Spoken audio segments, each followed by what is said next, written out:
Maithili express की शानदार प्रस्तुति।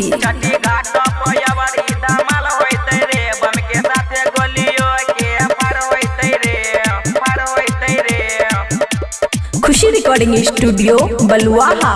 अपना रे घाट पर बजे दही डीजे, मैया के पूजा करते सब अही जे, मैया के पूजा करते सब अही जे। अपना रे घाट पर बजे दही डीजे, मैया के पूजा करते सब अही जे। छठी मैया के नाम जयकार होते रे,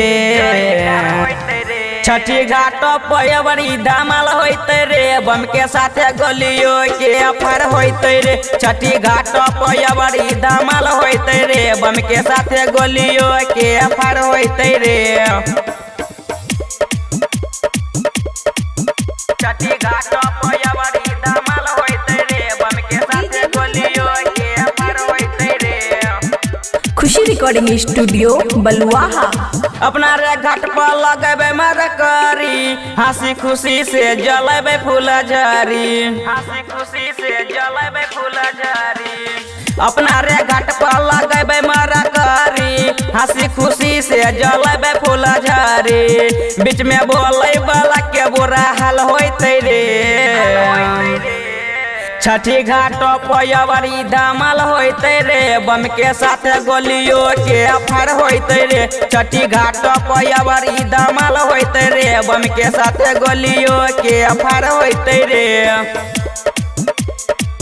छठी घाट पर बड़ी धमाल होते रे, बम के साथ गोलियों के अफर होते रे। छठी मैया के पूजा करे छै सब रे, नीरज दर्दी फोड़े छै देखी बम रे, नीरज दर्दी फोड़े छै देखी बम रे। छठी मैया के पूजा करे छै सब रे, नीरज दर्दी फोड़े छै देखी बम रे। यह देखी के कते हैरान होय छै रे। छठी घाट पर बड़ी धमाल होते रे, बम के साथे गोलियों के अफर होते रे। छठी घाट पर बड़ी धमाल होते रे, बम के साथे गोलियों के अफर होते रे। खुशी रिकॉर्डिंग स्टूडियो बलुआहा।